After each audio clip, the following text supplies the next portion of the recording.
We will be looking at basic introduction to computation, and we will be looking at a situation of 100% holding, or what we call a wholly owned subsidiary.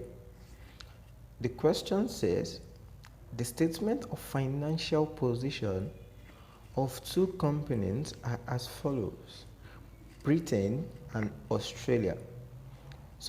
And we are told that the tangible asset of the two companies is this and this. And the investment in Australia is given to be 300. So which means that Britain have investment in Australia. We have given the current asset. We are also given the equity. We are given the liability. And the additional note explain that Britain, as at today, acquired all the shares in Australia for 300 million. It acquired all the shares, meaning that Britain control all the whole equity capital in the subsidiary company, which is Australia. And another thing we need to pay attention to is that the question says Britain as at today. So if as at today they actually purchase all the equity share capital, and we need to prepare our statement of financial position as at today, it means that my date of acquisition is the same thing as the date of reporting. So, and in our last video, we made us to understand that we have 5 key working notes we need to do when we want to prepare our statement, our consolidated statement of financial position, whereby we talk about the first one to be the determination of group structure or control. We talk about determination of net asset of the subsidiary. We talk about computation of the goodwill. And we also talk about determination of non-controlling interest, and at the same time, how to determine group retained earnings. So we'll be going through the 5 steps using this question. So the first thing is to come here, and it is to determine my group structure. To determine my group structure in this question is very easy, because the question told us that Britain acquire all the shares. So if they acquire all the shares in subsidiary, it means that they control 100%. And as at when? As at today. So that one is very simple and straightforward. After that, I can go to the determination of net asset of subsidiary. To determine the net asset of subsidiary, I will come to the equity aspect of subsidiary, to be precise. In this place, we are given ordinary shares to be 100 at the date of acquisition, and because it is the same as the date of reporting, it will be 100, 100. The same thing with retained earnings. Retained earnings is 200. Now, why is it the same thing here and the same thing here? It is the same thing because the date of acquisition is the same thing as the date of reporting. So the retained earnings will be the same. After that, I can get my total, and my total here is 300, here is 300. And don't forget, your post-acquisition is the difference between your figure at the date of reporting and your figure at the date of acquisition is what gives us post-acquisition. But in this case, our post-acquisition profit is nil. So we can go to note 3. And note 3 is how to determine my goodwill. In our last video, we said to determine your goodwill, we need to bring into play the fair value of the consideration transferred by the parent company. How much did the parent company, in this case, how much did Britain pay to acquire shares in Australia? The investment in Australia is given in this place to be $300 million. Or you can come to the working note, it is also given there to be $300 million. So what will I do? I'll bring it here as $300 million. Because this is a wholly owned subsidiary, there is non-controlling interest. So in this case, my non-controlling interest is dash. After that, I total it together, which give me 300. And again, the format says we need to less our net asset of the subsidiary at the date of acquisition, and this will be gotten from note 2. If I come back to note 2, this is my total at the date of reporting. This is my total at the date of what? Acquisition. So what will I do? I will bring the total at the date of acquisition and I will less it here. Once I less it, I will get my goodwill, and in this question, which is new. And if you check this question, we are not told about anything like impairment. So we can proceed to note 4, which is non-controlling interest. But interestingly, this is a wholly owned subsidiary. We cannot have non-controlling interest, so that will be nil. After that, we can move to the last note in this question, which is our retained earnings. And for my retained earnings, which is also refers to as the group retained earnings, is very simple. I will come back to my question, and in my question, if you come to Britain, what is Britain retained earnings as at this date? Britain retained earnings as at this date is given as $240 million. What will I do? I will bring it forward. So my balance brought forward is $240 million. I can add my post-acquisition profit. I will have said 100% multiplied by any figure that we get here, but in this place, my post-acquisition profit is nil. So my post-acquisition profit in this question will also be what? Nil. So that is why in this case, our total will be 240. Now that I have the 5 basic workings that I need, what will happen? I can now go to my consolidated statement of financial position. So how will the consolidation be? So let us go. I will open my consolidated statement of financial position as at today.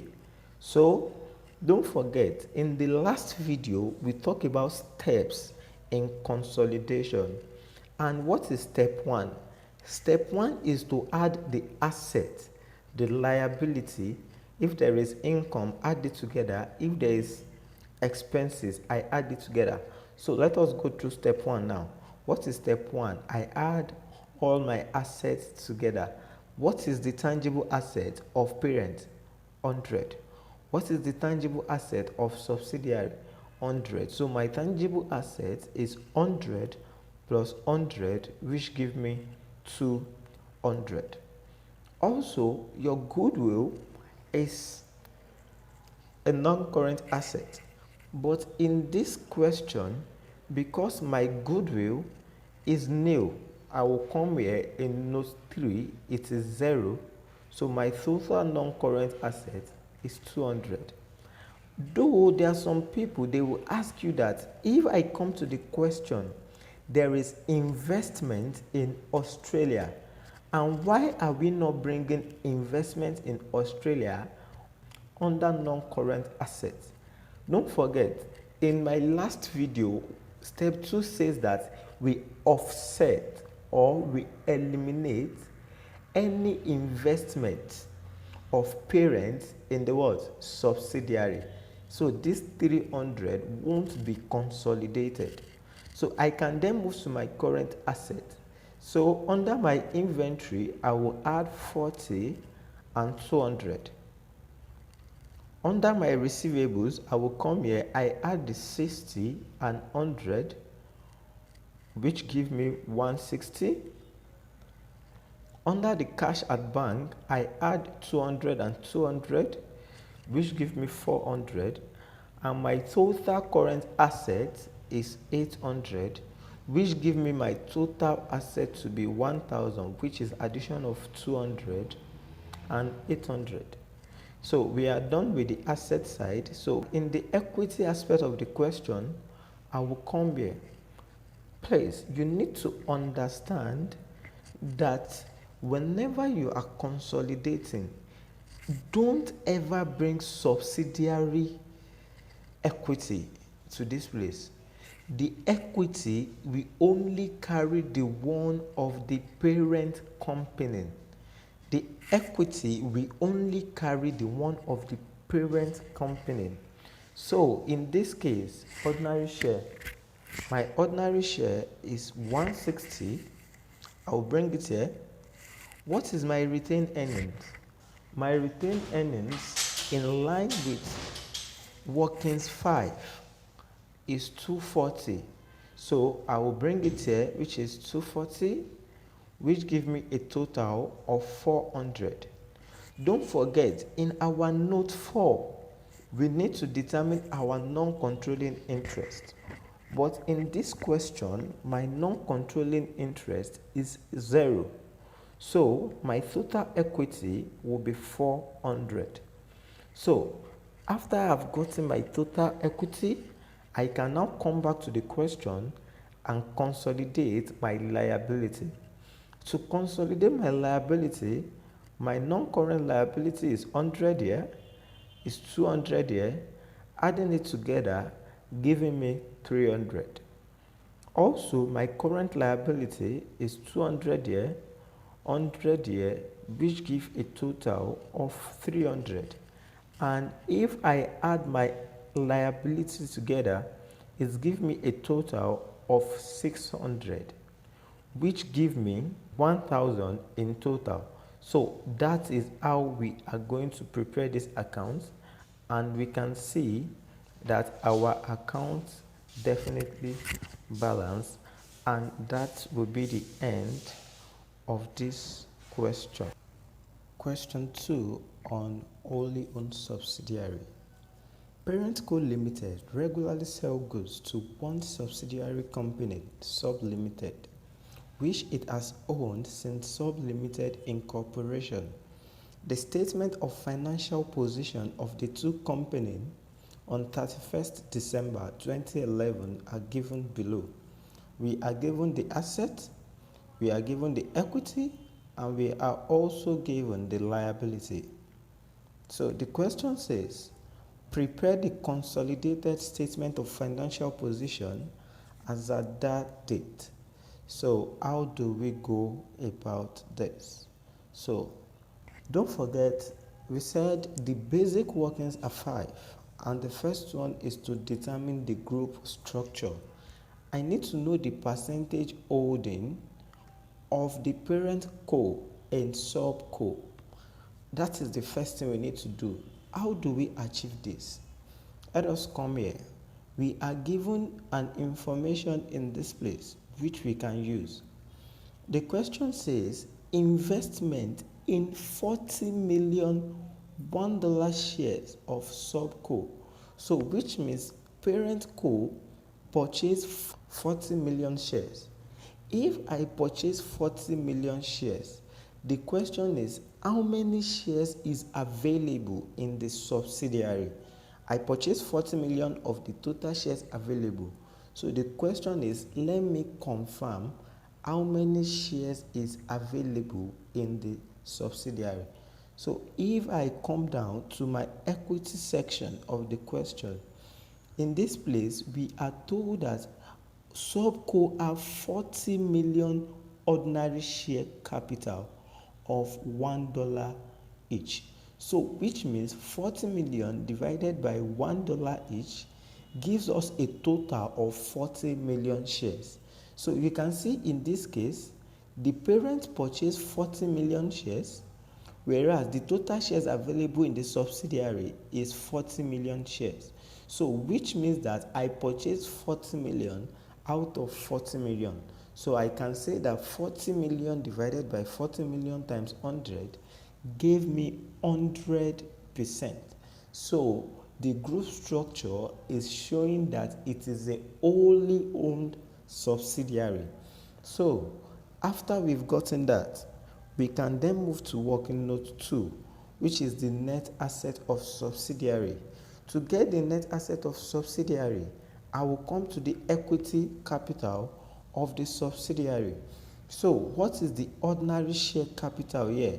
My ordinary share capital is 40,000, which will also be the same thing at the date of reporting and the same thing at the date of acquisition. But look at the retained earnings. The retained earnings as at today, because this information is given to us as at the date we are consolidating. As at the date of consolidation, my retained earnings is 18,000. So I can bring it here to be 18,000. Now the question is, what will be my retained earnings at the date of acquisition? I need to be careful. We need to read an information in the question. Let us come back to the first paragraph. And what can we see in the first paragraph? The question says, Parent Co. regularly sell goods to one of its subsidiary, Sub Limited, and the emphasis is this, which it has owned since Sub Limited incorporation. So which means that it owned this subco at the date of incorporation. And for you to understand better, our retained earnings is representing profit. Don't forget that if I own subco at the date of incorporation, business have not started yet. It means that the profit as at that day will be zero. So they haven't started operation yet the day I acquired them. So on the date of acquisition, the profit of this company will be nil. That is why my retained earnings at the date of acquisition in this question is nil. So my 18,000 minus nil will give me my post-acquisition retained earnings to be 18,000. So in this case, I can get my total at the date of reporting to be 58,000, at the date of acquisition to be 40,000, which give me my post-acquisition to be 18,000. Very simple. I can then go to workings 3, which is determination of goodwill. Don't forget, how do I determine goodwill? I bring in the fair value of consideration transferred by parent. And if I come to this question, we are told that the only consideration transferred by parent is what? This 40 million. Now, we need to be careful. The fact that we have 40 million here, we also have 40 million here, doesn't mean that they are the same. This is 40 million shares, while this is $40 million in terms of value. So sometimes the figure here may be different from the figure here. What I need is the balance they give me here. So the fair value of consideration transferred by parents is given to be 40 million. And after that, I can bring in my non-controlling interest. But don't forget, in a wholly owned subsidiary, there won't be non-controlling interest, which give me a total balance of 40,000. After that, don't forget, we have to less our net asset of subsidiary at the date of acquisition. And if I come back to workings 2, my workings 2 at the date of acquisition, my total net asset is 40,000. So when I less my net asset at the date of acquisition, I can get my goodwill in this question. And in this case, which is new, After that, I can go to note 4, and in my note 4, to determine my non-controlling interest. And because in this question, non-controlling interest is nil, it means that I can proceed to determine my parent retained earnings, or what we refer to as the group retained earnings. And don't forget, how do we achieve this? I have to bring forward the parent retained earnings. And what is the parent retained earnings? Coming to my question, under equity for parent, I can see under equity of parent that the retained earnings of parent as at today is 16,000. So my balance brought forward as at that day will be 16,000. After that, what do? I then add my post-acquisition profit. To add my post-acquisition profit, I will come back to note 2. What is our post-acquisition profit as at note 2? My post-acquisition profit in note 2 is given to be 18,000. So I will come here, 18,000 multiplied by the percentage holding by the parent company. And what is the percentage holding by the parent company? 100%. So I can get that to be 18,000. And if I sum it together, my retained earnings at today will be 38,000, which is very simple and clear. So we are done with the workings. What do we do next? I have to now prepare my consolidated statement of financial position. So how will it look like? So let us go as at that day. So we can start. I will come to my non-current asset in the question. Under tangible asset, parent co is 35, while the subco is 45. What will I do? I will say that tangible 35 plus 45, which give me a total of 80,000. Don't forget, in my note 2, my goodwill was given to be new. So if I come down to the consolidation, you can see that our goodwill is new. That is why our total non-current asset is 80,000. I can then go to my current asset. To get my current asset, what do? We add the parent asset and the subco asset. For inventory, 16,000 plus 12,000. If I add this together, it gives me a sum of 28,000. After that, we come to receivable. Now, we need to pay attention in this receivable. We have two types of receivable. We have receivable from subco and receivable from others. One thing is, whenever we have intergroup transaction, it needs to be eliminated. And what is the reason why? Let me paint a simple scenario. You cannot owe yourself money. We are preparing a consolidated financial statement, which means that we are looking at the parent co and the subco as a single entity. If parent co and subco are the same company, can they owe themselves? You cannot owe yourself money. And so far you cannot owe yourself money, subco cannot owe parent co money. And in a question like this, if you check your receivable, in your receivable, it means that subco is owing parent co money. And if you go to your payables account, they will also show the same balance, that in this place, subco is owing parent money. What do? When we are consolidating, any intergroup receivable and payable need to be eliminated. Any concept of intergroup payable and receivables need to be eliminated.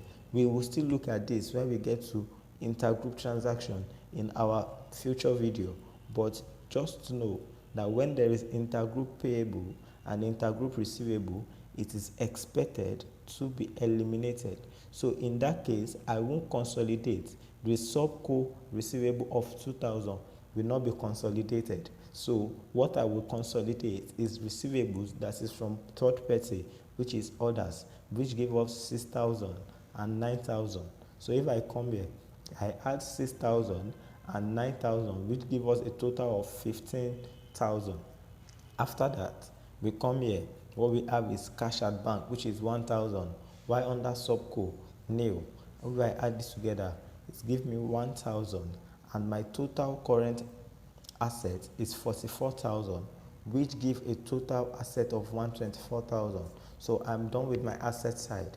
What do? I can move to equity and liability. So under my equity, don't forget what I told you the other time.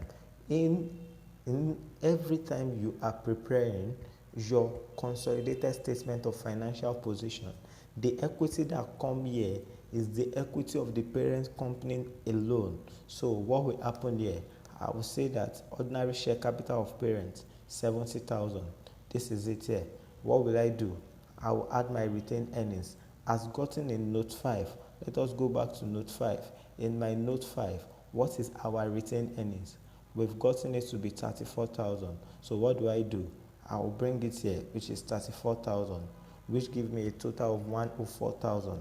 After that, I need to add my non-controlling interest.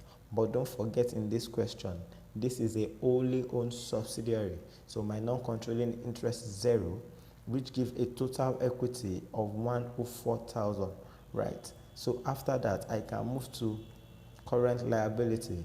And for my current liability, I have bank overdraft, which is nil under parent, but 4,000 under subsidiary. So it's 0 plus 4,000, which gives me a total of 8,000. After that, I go to payables. Now, if you see payables, you will notice that the same thing. When I was doing receivables, I eliminated 2,000 because it is an intergroup receivable. The same thing, so when I get to payable, you can see that the same 2,000 is showing again, which is intergroup payable. So what do? Intergroup receivable and intergroup payable have to be eliminated so we don't consolidate such. So it won't come into my account. What will I do? I will consolidate other payables, which is 14,000 and 2,000. And when I come to this place, you can see 14,000 and 2,000, which gives me a total of 16,000. And if I add my current asset together, it gives me a total of 20,000. And this gives me a grand total of total equity and liability to be 124,000. So this is something that is very easy. You need to practice. Once you practice, the steps are easy and you will be able to do it very well.